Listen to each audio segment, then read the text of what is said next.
Rinat düz bir dəqiqə danışmadı. Fransızlar nəzakətlə onun özünə gəlməyini gözləyirdi.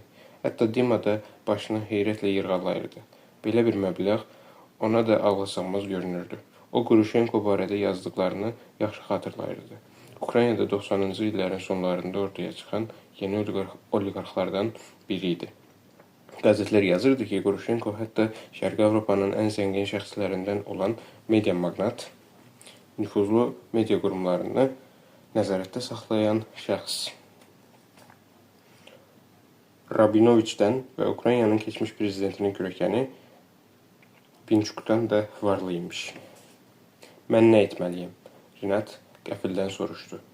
Mirası qəbul etməlisiniz. Vəkil xəbərin yaratdığı təsirin razı halda gülümsədi.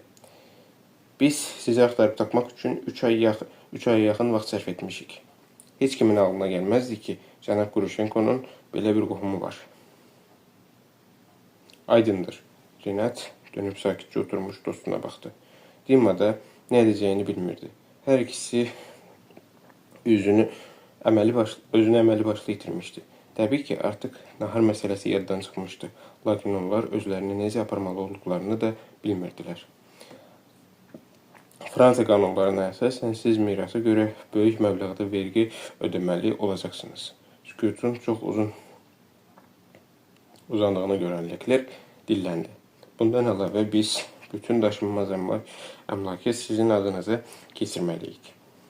Bu çox uzun sürən bir prosesdir və sizə bir neçə milyon dollara başa gələcək. Bu qədər pulunuz varmı? Bir neçə milyon dollar. O yenə Dimaya baxdı. Deməli, heç bir pul ala bilməyəcək.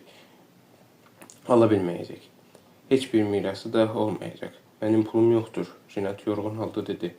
Nə mirasa görə vergini, nə də sizin xərclərinizi ödəyə bilərəm.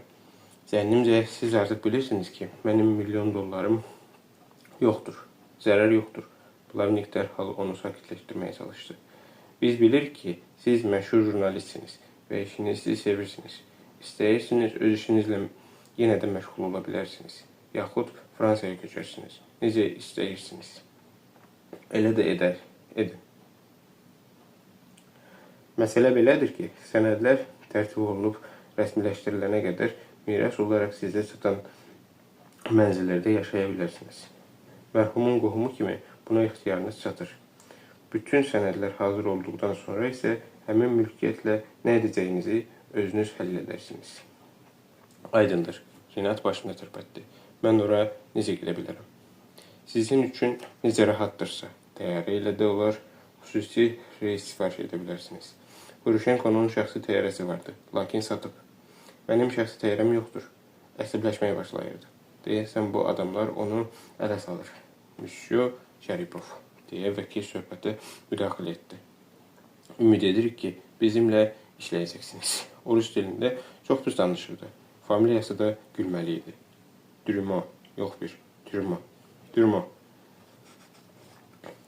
Bədənüma güzgü. Mütləq özümlə təyyarə alıb bir neçə milyon dollar da tapandan sonra yaşamaq üçün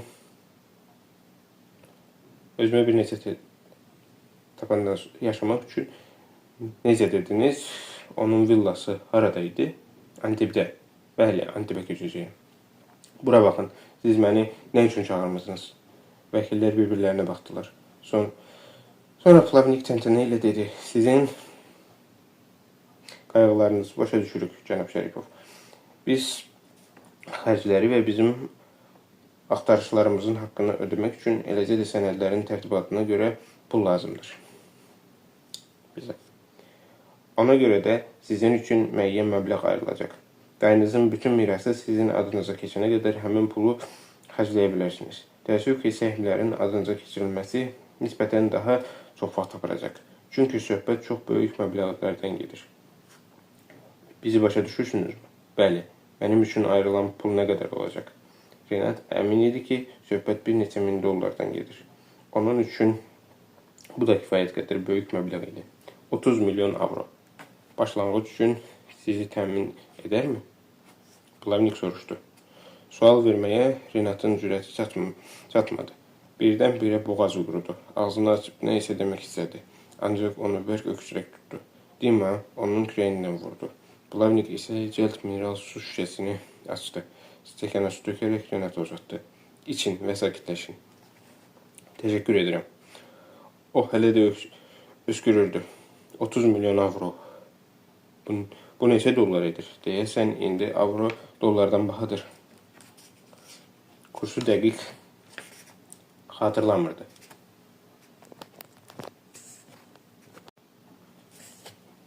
Yəqin ki 35 ya da 38 milyon dollar. Doğrudan mı ona bu kadar pul verilecek?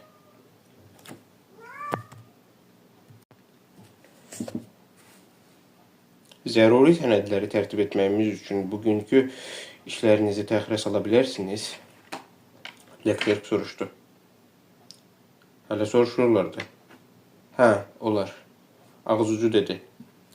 Ancaq bir şərtlə. Dima söhbətə qarışdı. Bizə burada yemək verərlərmi? Əlbəttə, Plavnik gülümsədi. Restoranın adını deyin. Yeməyi birbaşa bura sifariş verək. Məncə, cənab Şərifov kimi zəngin adam ən yaxşı Moskva restoranlarından istənilən yeməyi sifariş edə bilər. Dayanın. Renat üzünü düşürdü. Bəs o milyonlar haradan gəlir? Kreditdir. Mən buna görə pul ödəməli olacağam. Xeyr, bu sizin Fransız banklarındakı kameralarınızda olan pullarınızın bir hissəsidir. Ödəniş üçün heç bir sənəd tələb olunmayan nəqd pullar.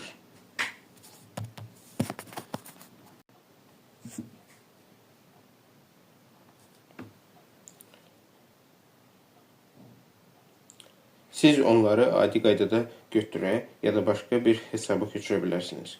O bu qədər pulu nəqd şəkildə saxlayırmış. Renat təəccübləndi. Yalnız 5 milyonunu. Qalanı çeklərdə ya da hesablardadır. Hesab kamera sahibinin adınadır. Bunlar onun üçün çox böyük pul sayılmırdı. Aydındır. Aydındır ki, sizin üçün milyarda yaxın pulunuz varsa 30 milyonunun yalnız bir faizidir. Renat başını razılıkla tərpətdi. Və bu zaman hiss etdi ki, başı fırlanır. Sanki yuxuda idi. Onu yenə öksürək tutdu. Bəlkə sizin üçün...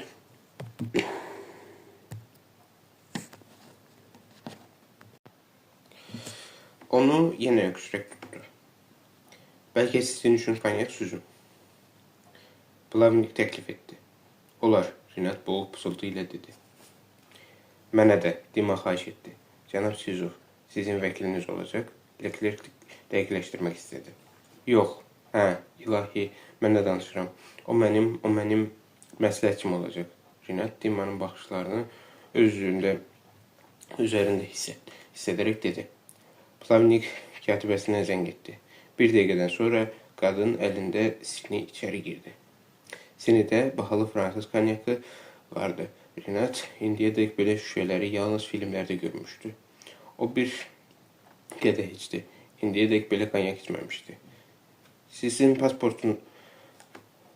pasportunuzu gətirmişsiniz? Leclerc soruşdu. Mən onu həmişə özümlə gəzdirirəm. Renat cibindən pasportunu çıxartdı. Görünüşünə görə bəzən milis işçiləri onu saxlayıb sənədlərini tələb edirdilər. Ancaq fransızların bunu bilməsi elə də vacib deyildi.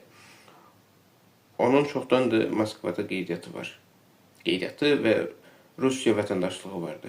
Bununla belə pasportunu həmişə özü ilə götürməyi lazım bilirdi. Eləcə də jurnalistlər ittifaqının vəsiqəsini pasportunu çıxardanda Liza yadına düşdü. Mən bir məsələni aydınlaşdırmaq istəyirəm. Renat Plavnikə müraciət etdi. Qanuna görə necədir? Mənə miras qalıbsa onu keçmiş arvadımla bölməliyəm. Ya bütün pullar mənə çatır? Siz rəsmi olaraq boşanmısınız? Plavnik dəqiqləşdirmək üçün soruşdu. Çoxdan. Biz ayrı yaşayırıq. Amma mən rəsmi olaraq əvvəlki ünvanımda qeydiyyatdayım. O halda bütün miras yalnız sizə çatır və heç cür bölüşdürülə bilməz. Bu birliyə qazanılmış əmlak deyil.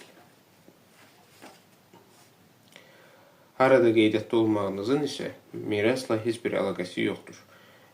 Əlbəttə, əgər siz orada yaşayıb təsərrüfatı arvadınızla birlikdə idarə etmirsinizsə. Elə bu çatmırdı. Renat donquldandı. Əlbəttə, o Katya üçün pul xərcləyəcək. Amma o qancıq Liza heç nə ala bilməyəcək. Bunu düşünmək necə də xoşdur. O belə dövlətli bir varisdən boşandığına görə daim əzab çəksin. Sonra sənədlərin rəsmiləşdirilməsi prosesi başlandı və bu xeyli uzun çəkdi. Renat heç bir sənədi diqqətlə oxumamış imzalanmırdı. Amma yenə də anlayırdı ki, burada olan vəkillərin üçü də vəziyyətdən öz xeyri üçün istifadə edir. Sənədlərdən birində deyilirdi ki, vəkillər mirasın 2% qədər haqq alarlar. Renat tez fikrindən məbləği hesablayıb ufuldadı. Sizin nə yaman iştahınız var? Əsəbi şəkildə qeyd edərək qələmi kənara qoydu. Adi vəkil qanararıdır. Plavnik əllərini yana açdı. Mən hətta 4% qədərini də götürürəm.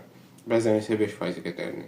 Amma sizin məsələnizdə mirasın məbləğini nəzərə alaraq 2% də kifayətləndik. Məsləhət görürəm ki, sənədləri tez imzalayasınız. Cənab Durmo və Leclerc bu sənəd sahədə hamı tərəfindən qəbul olunmuş peşəkarlardır. Onlar Fransanın tanınmış vəkilləri və ən etibarlı mütəxəssislərindəndir. Vaxtınız gətirib ki, işinizi məhz onlar aparır. Mən bu qədər pulu bütöv bir hüquqşünas ordusu tutardım.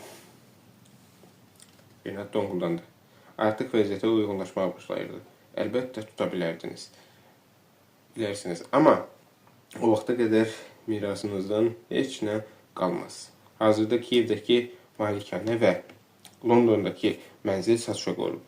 Çünki xidmətə qaz, işıq və su puluna görə borclar yığılıb. Xidmət personalına zəhmət haqqı verilməyib. Təkcə Kiyevdəki evdə 12 adam çalışırdı. Aşpaz, qarolçular, qulluqçular, dalandarlar. Belə davam etsə, sizə heç nə qalmaz.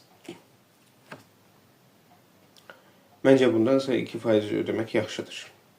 Bu adam inandırmağı bacarırdı. Renat kağızları özünə tərəf çəkib imzalamağa başladı.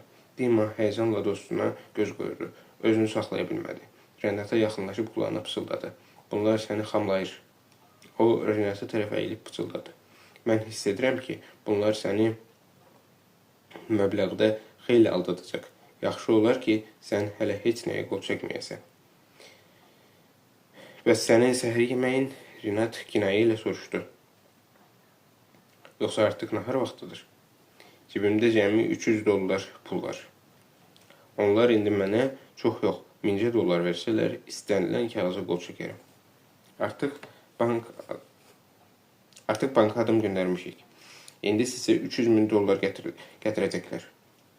Pulu dollarla almaq istəyirsiniz, ya avro ilə? Dollarla alacağım. Renat elə köks ötürdü ki, sanki bu onun üçün böyük və ağır bir yük idi.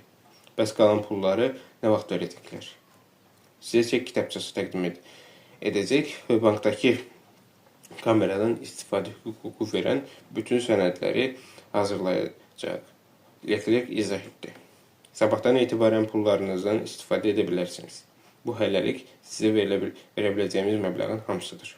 Qalan pulları və səhmləri isə yalnız biz onları yoxlayıb qutardıqdan sonra ala biləcəksiniz. Mən gözləyərəm. Renat razılaşdı.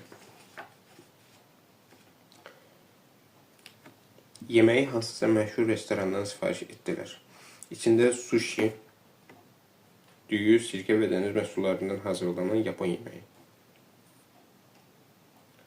və sashimi, balıq və dəniz məhsullarından hazırlanan çiğ halda istifadə olunan Yapon yeməyi olan qutuları gördükdə Dima şadlığından çığırdı. Doğrudur, artıq araq yox idi. Sake, düyüdən çəkilən Yapon arağı də sifariş etməmişdilər. Plavnik iş vaxtı yalnız bir qədər konyak təklif edə bilərdi. O da yalnız müştərilər üçün idi. Görüş axşam saat 6-ya qədər uzandı. Razılaşdılar ki, ertəsi gün səhər yenidən görüşüb, qalan sənədləri də gözdən keçirsinlər. Onlar ofisdən çıxanda artıq qaranlıq düşmüşdü. Moskvada payız vaxtı hava tez qaralır. Renatın əlində içində pul olan kiçik çanta vardı.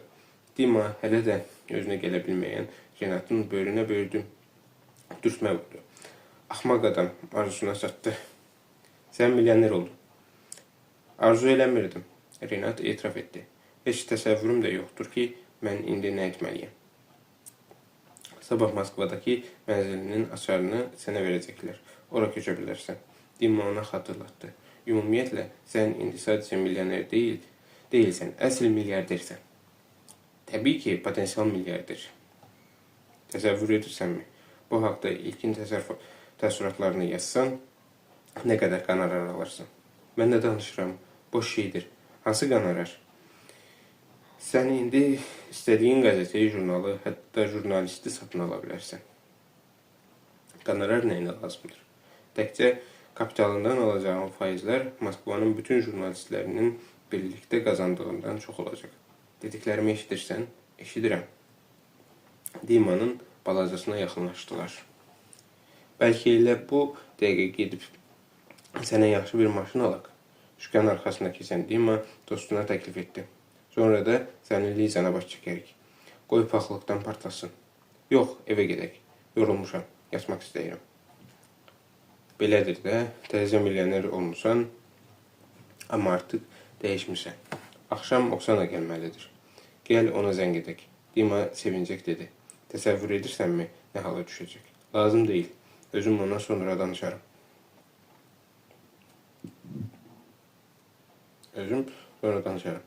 Dima ətrafı göz gəzdirib, maşını işə saldı.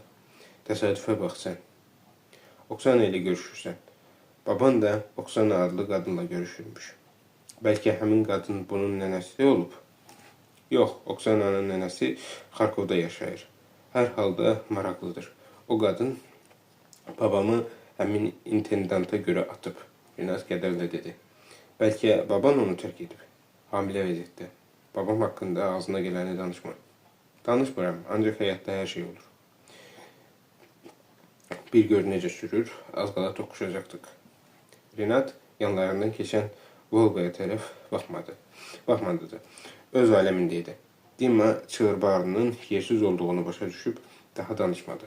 Yalnız evə çata-çata soruşdu. Bəlkə mən səninlə birlikdə yuxarı çıxım. Özünü necə hiss edirsən? Dözmək olar, Renat zarafat etdi. İncimə Dima, mən hələ də özümə gəlməmişəm. Biraz tək qalmağa ehtiyacım var. Sənin yaxşı qapıya ehtiyacın var. Dima çantaya işarə edib gülümsədi. Yerində olsaydım, sabah usta çağırıb təzə qapı qoydurardım. Sabah başqa mənzilə köçəcəyim, Renat xatırlatdı. Ümumiyyətlə, gərək özümü elə aparım ki, elə bil heç nə olmayıb. Sağ ol ki, bugün məni tək qoymadın. Sabah səhər səni gözləyəcəyəm. Biz bir-birinə dayaq olmalıyıq. Gəlirəm, Dima başını tərpətdi. Məncə, indi əməllicə içib hər şeyi unutmaq daha yaxşı olardı. Belə bir şeyi yuxuda görsəydim, onu həmin vaxtda da gördüyüm ən inanılmaz yuxu hesab edərdim. İndi gərək özümüzü saxlayaq və hələlik heç kimə heç nə deməyək, danışmayaq. Bu isə hər şeydən çətindir.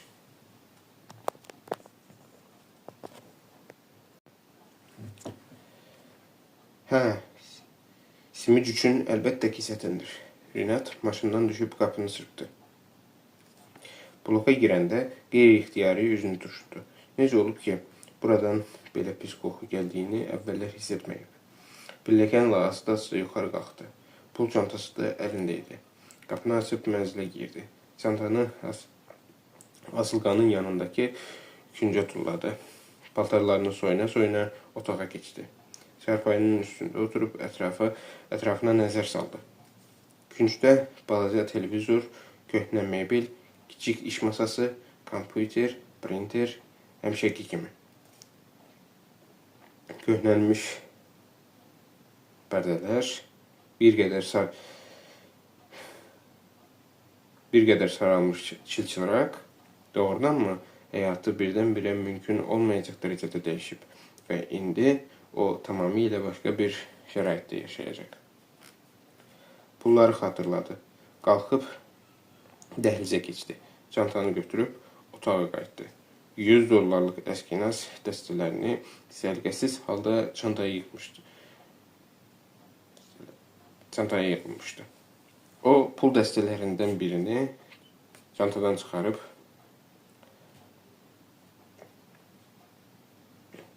dolma sarğısını qopardı. Pullara baxdı. Bundan sonra bütün ömrü boyu pul sarıdan narahat olmaya bilərdi. Artıq onun səyahətə çıxmaq, ən egzotik yerləri gəzmək, ən yaxşı hotellərdə yaşamaq, ən nəfis restoranlarda nahar etmək imkanı vardı. Onun kitab oxumaq, ən görkəmli müdriklərlə şəxsən tanış olmaq, Tibeti gəzmək, Yerusəlimi görmək, Romaya getmək imkanı vardı. Ən yaxşı memarları dəvət edərək təsəvvürə gəlməz dərəcədə gözəl olan abidə ya da başqa nə isə ucalda bilərdi. Heç bir sponsor və nəşrdən asılı olmadan ağıllı kitablar yaza bilərdi. Renat əlindəki pulları kiçik masanın üstünə atdı. Çantanı isə dolabın içinə qoydu.